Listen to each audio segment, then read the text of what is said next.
So in Scream 6, we had a bunch of characters and a bunch of characters that survived and are going to carry over into the upcoming Scream 7. And it's going to be really interesting to see how this all unfolds. Will somebody in the mix turn out to be the Ghostface in the upcoming Scream 7? Will any of these characters die finally? What's going to happen with the core four, right? Will Kirby return and reprise her role as the FBI agent on the hunt for Ghostface again? What's going to happen with Gale?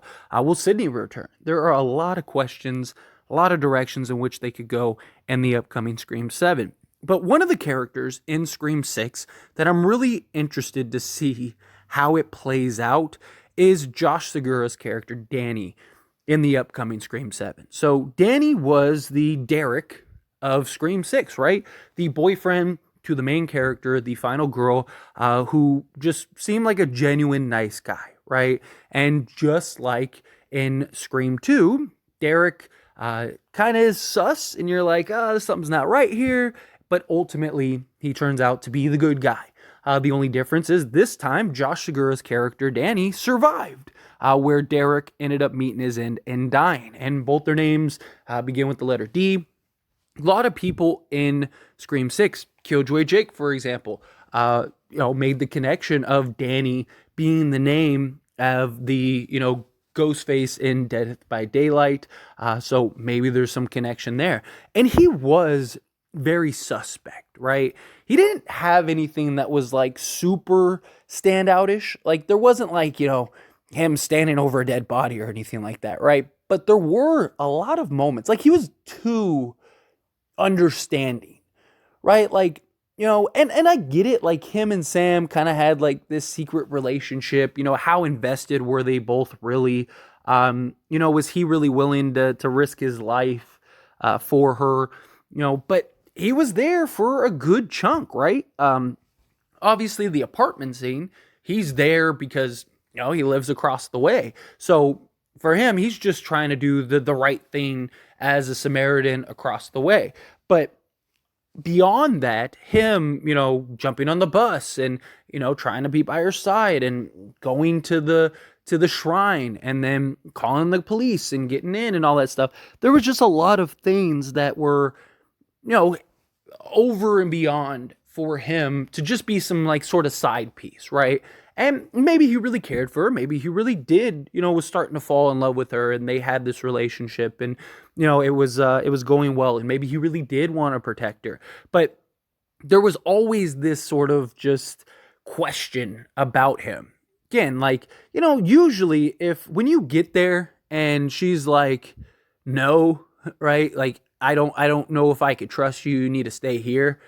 The usual reaction would be like, what are you talking about, right? Like, I came all the way over here, you've had me here along the way, like, this, that, and the other, like, and now all of a sudden you don't trust me? Like, the reaction is not so much the reaction that we got, where he was kind of like, okay, like, I get it, I understand, no worries, and then earlier he had the point where he's like, don't trust anybody, even me, type thing, right? And it's just like, that sounds like something the killer would say, right?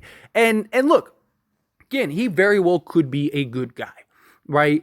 We could see in Scream 7 him playing the role of the boyfriend. Maybe he lives, maybe he dies.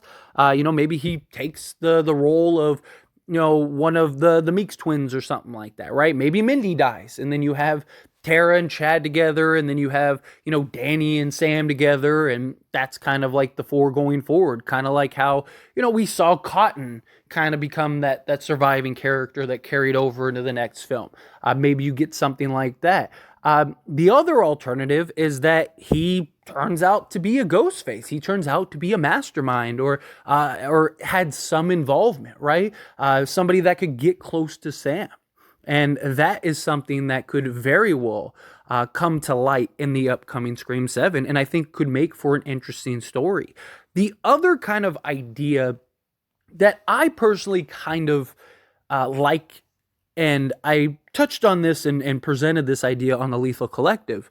If you guys aren't subscribed to Lethal Collective, you got to subscribe to Lethal Collective. We do streams on Mondays, 2 p.m. Pacific time, 5:30 p.m. Eastern time. And it's myself, Killjoy Jake, Craving Something Scary, The Night Watch Zone, definitely got to check it out because we're always coming up with these ideas. It's how a lot of the videos that we create get made, is because of that, just us brainstorming. It's really fun.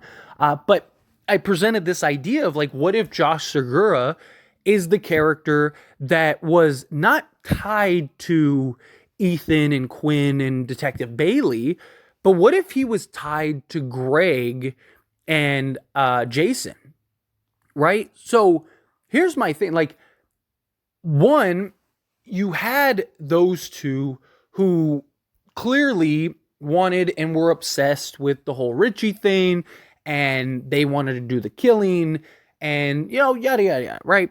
Well, you could have had somebody in Josh Segura who could have been kind of the inside man for them, kind of like the accomplice, the third person that was involved. We had 3 killers in Scream 7, in Scream 6, right? Maybe there was really more, right?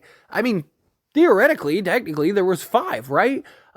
What if there was more? What if there was 6? What if he was involved and originally was supposed to get close to Sam? What if he was? We even threw out the idea here like months ago about the idea of like maybe a Ghostface for hire, right? Where you have this kind of person, kind of like how Mickey was a killer for hire, right? What if, Greg and Jason, what if they hired Danny just in case they didn't have the, the grajones to go and do what they needed to do and get it done, or just to have somebody to kind of help be the muscle? That is something that very well could have been the case. And maybe he ends up meeting Sam and is supposed to kind of manipulate her and control her and stuff like that, but ends up falling for her, right? And then Jason and Greg, they end up getting killed, and maybe he's like, nobody knows I was involved, right? Like, nobody knows my secret, so let me keep this under wraps. Like, let me keep this hush hush, right? Like, that could be something that could be really interesting. The other sort of alternative to that is, what if he was playing both sides? And I don't mean both sides in the sense of like Sam and the Ghostface, right? What if he was playing both sides between the killers? So how did Detective Bailey know that Jason and Greg were, 1, Ghostface, and 2, wanted and were targeting Sam and Tara? Now, one possibility is that, maybe through the forum or something like that. That's a possibility.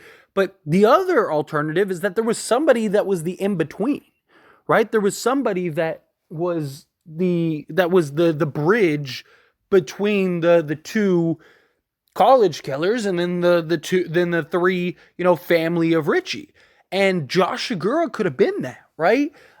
What if he was the one that was involved with, Greg and Jason, and maybe Quinn or, Detective Bailey, because I'd imagine that they were scouting and keeping an eye on Sam.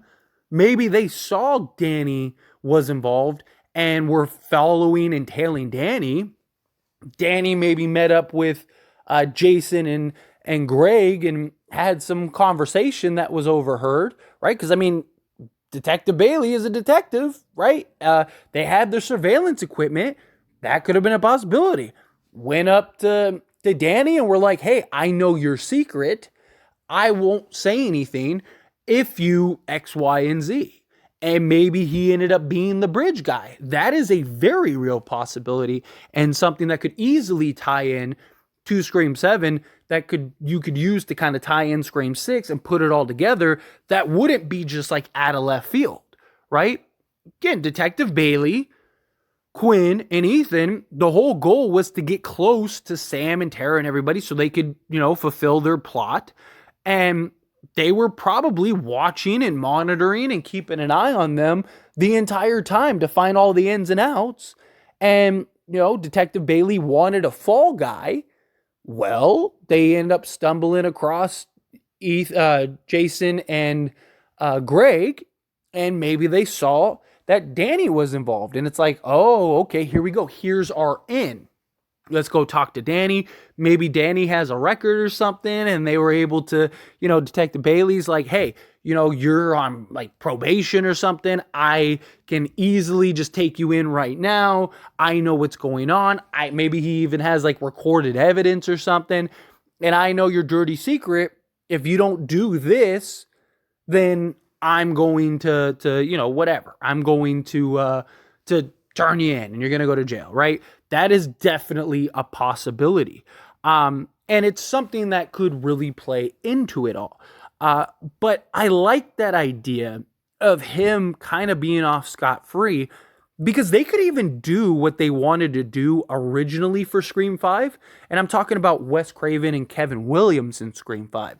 So the original idea of Scream 5 was that in Scream 4, Jill was going to get away with it.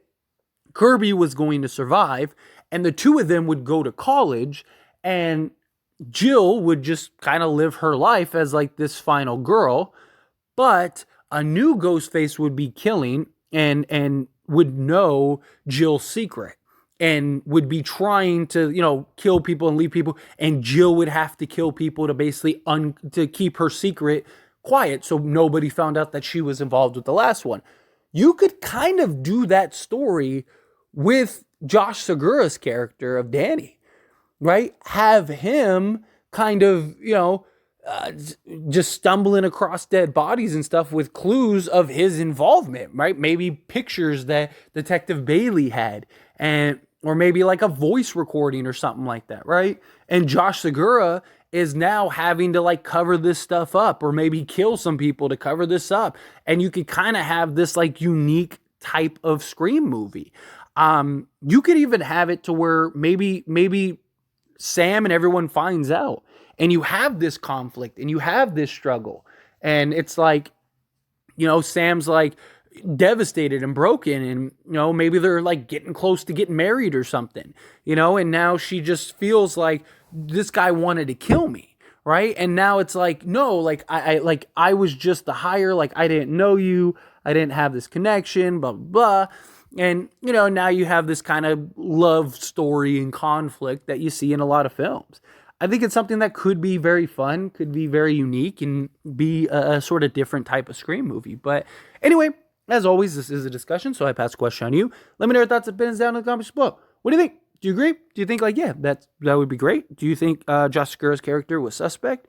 Think he wasn't? However you feel, whatever your thoughts are, I'd love to hear it. Let me know down in the comment section below. That being said, if you haven't liked this video, hit that like button. Helps me out a lot. Lets me know you enjoy these types of videos, and I truly appreciate it. If you're not subscribed to the channel, what are you doing? Hit that subscribe button, followed by the bell notification. Stay up to date with all things Scream, join this wonderful community and all of our discussions. See you all in the next one. Thank you.